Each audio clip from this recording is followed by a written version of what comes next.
আলহামদুলিল্লাহ আলহামদুলিল্লাহ আলামিন ওয়াসসালাতু ওয়াসসালামু আলা আশরাফিল আমবিয়া ওয়াল মুরসালিন ওয়া আলা আলিহি ওয়া সাহবিহি আজমাইন আম্মা বা'দ আউযু বিল্লাহি মিনাশ শাইতানির রাজিম বিসমিল্লাহির রাহমানির রাহিম ওয়া আন আব্দুল্লাহ ইবনে উমর রাদিয়াল্লাহু আনহুমা ক্বালা রাসূলুল্লাহ সাল্লাল্লাহু আলাইহি ওয়াসাল্লাম বুনিয়াল ইসলামু আলা খামসিন শাহাদাতিন আল্লা ইলাহা ইল্লাল্লাহ ওয়া আন্না মুহাম্মাদান আবদুহু ওয়া রাসূলুহু ওয়া ইকামিস সালাহ ওয়া ইতা'iজ যাকাত ওয়াল হজ্জি ওয়া শাওমি রমাদান।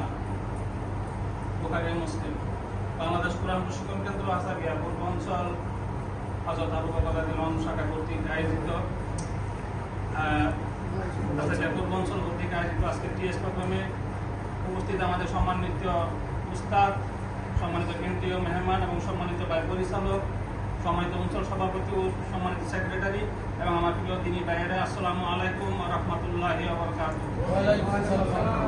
আমরা সর্বপ্রথম মহান রব্বুল আলামিনের দরবারে লাখ কোটি কালিমাতে শুকরিয়া জ্ঞাপন করছি, যিনি অত্যন্ত মেহেরবানি স্বরূপ আমাদেরকে পূর্ব ঘোষণা অনুযায়ী যথাসময়ে এই প্রোগ্রামে উপস্থিত হওয়ার মতো তৌফিক দিয়েছেন। সেজন্য রব্বুল আলামিনের দরবারে কালিমাতে শুকরিয়া জ্ঞাপন করছি, বলছি আলহামদুলিল্লাহ।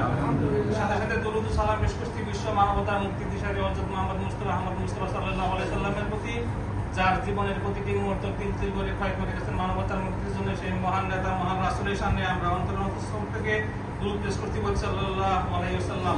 সম্মানিত উপস্থিতি, আপনারা ঘোষণা শুনেছেন যে আমার আলোচনা বিষয় হলো ইসলামের বুনিয়াদী বিষয়সমূহ। এটা সকলেরই খুবই পরিচিত, কারণ যেহেতু আমরা মুসলিম, এই বিষয়ের উপরে আমাদের প্রতিদিনের আমল, যার কারণে আমরা এটার উপরে অভিজ্ঞতা আমাদের আছে। আমরা এই হাদিসটি আমি তুলে ধরছি হযরত আব্দুল্লাহ ইবনে উমর রাদিয়াল্লাহু আনহু হতে বর্ণিত। তিনি বলেন রাসূল সাল্লাল্লাহু আলাইহি ওয়াসাল্লাম বলেছেন, পাঁচটি জিনিসের উপর ইসলামের ভিত্তি স্থাপন করা হয়েছে। এগুলো হলো আল্লাহ ব্যতীত কোনো ইলাহ নেই, মুহাম্মদ সাল্লাল্লাহু আলাইহি ওয়াসাল্লাম আল্লাহর রাসূল, এই কথার সাক্ষ্য দেওয়া, নামাজ কায়েম করা, যাকাত দেওয়া, হজ করা ও রমজান মাসের রোজা পালন করা। বুখারী মুসলিম শরীফের হাদিস।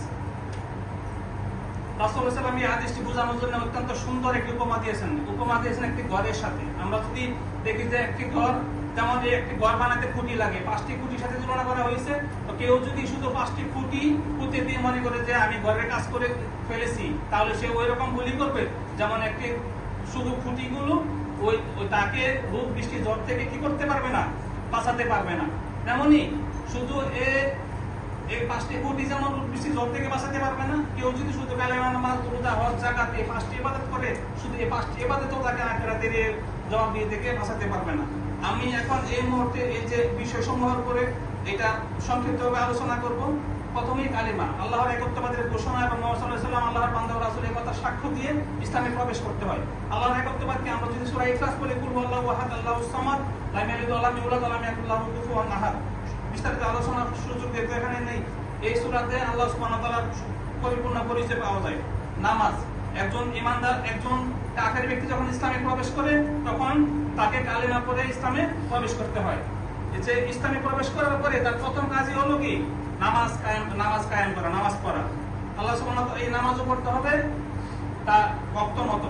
কিন্তু আমরা যে নামাজ পড়ি, অনেক সময় আমরা দেখি যে দেখবে যদি 6টা বাজে হয় তাহলে বলে ওটার সময় উঠে নামাজটা পড়ে যাব, এরকম অনেক ভাই আছে।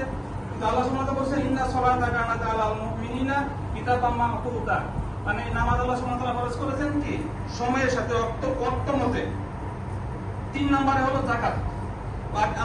আল্লাহ সুবহানাহু ওয়া তাআলা বলেছেন ওয়াকিমুস সালাতা ওয়া আতুজ যাকাতা ওয়া আতাসিমু বিল্লাহ, তোমরা নামাজ কায়েম করো, যাকাত দাও এবং রাসূল সাল্লাল্লাহু আলাইহি ওয়াসাল্লামকে এবং যাকাত দাও এবং আল্লাহকে শক্তভাবে কি করো, ধারণ করো। সূরা হজ 58 নম্বর আয়াত।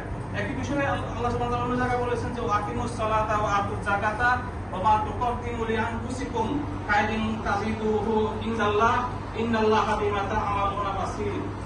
তোমরা সালাত কায়েম করো এবং যাকাত প্রদান করো, তোমরা যে উত্তম কাজ নিজেদের জন্য অপ্রেরণ করবে তা আল্লাহর কাছে পেয়ে যাবে। তোমরা যা করো আল্লাহ সেই বিষয়ে জানেন। সূরা বাকারা 110। এবং আরো একটি আয়াতে আল্লাহ সুবহানাহু ওয়া তাআলা বলেছেন ওয়াকিমুস সালাতা ওয়া আতুজ যাকাতা ওয়া আতিউর রাসূল লাআল্লাকুম তুরহামুন, নামাজ কায়েম করো, যাকাত প্রদান করো এবং রাসূলের আনুগত্য করো, যাকাত, যাতে তোমরা কি করতে পারো, অনুগ্রহপ্রাপ্ত হতে পারো। 4 নম্বরে হজ। হজ হলো মুসলিম জনগণের সংহতি এবং আল্লাহ সুবহানাহু ওয়া তাআলার কাছে তাদের আত্মসমর্পণের একটি বাহ্যিক প্রকাশ।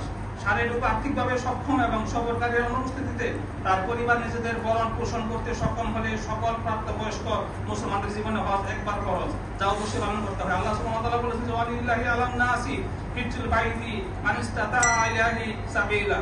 আর এই ঘরে হচ্ছে এই ঘরে হজ করা মানুষের উপর আল্লাহর অধিকার, যার সামর্থ্য আছে এই ঘর পর্যন্ত পৌঁছার। সম্মানিত উপস্থিতি, সর্বশেষ হলো সিয়াম সম্বন্ধে আল্লাহ সুবহানাহু ওয়া তাআলা বলেছেন যে ইয়া আইয়ুহাল্লাযিনা আমানু কুতিবা আলাইকুমুস সিয়ামু কামা কুতিবা আলাল লাযিনা মিন ক্বাবলিকুম লাআল্লাকুম তাত্তাকুন। হে ঈমানদারগণ, আমি তোমাদের উপরে রোজা ফরজ করেছি যেমন ফরজ করা হয়েছিল তোমাদের পূর্ববর্তীদের উপরে, যাতে কি করতে পারো তোমরা তাকওয়ার গুণে গুণান্বিত হতে পারো। সম্মানিত উপস্থিতি, এই বিষয়টি ব্যাপক বিষয়, 5টি বিষয় ছিল। এটার ভিতরে কিন্তু 5টা বিষয়ে এই 1 মিনিট আর 2 মিনিট ধরে আলোচনা করা সম্ভব হয় না। তো যেটুকু আমি বলতে পেরেছি, আল্লাহ সুবহানাহু ওয়া তাআলা আমাকে সহ সকলকে আমার দ্বারা তৌফিক দান করেন। ওয়া আখিরু দাওয়ানা আলহামদুলিল্লাহি রাব্বিল আলামিন। আসসালামু আলাইকুম ওয়া রাহমাতুল্লাহি ওয়া বারাকাতুহু। মাশাআল্লাহ মাশাআল্লাহ মাশাআল্লাহ মারহাবা মারহাবা। জাযাকুমুল্লাহ খাইর। এই আলোচনার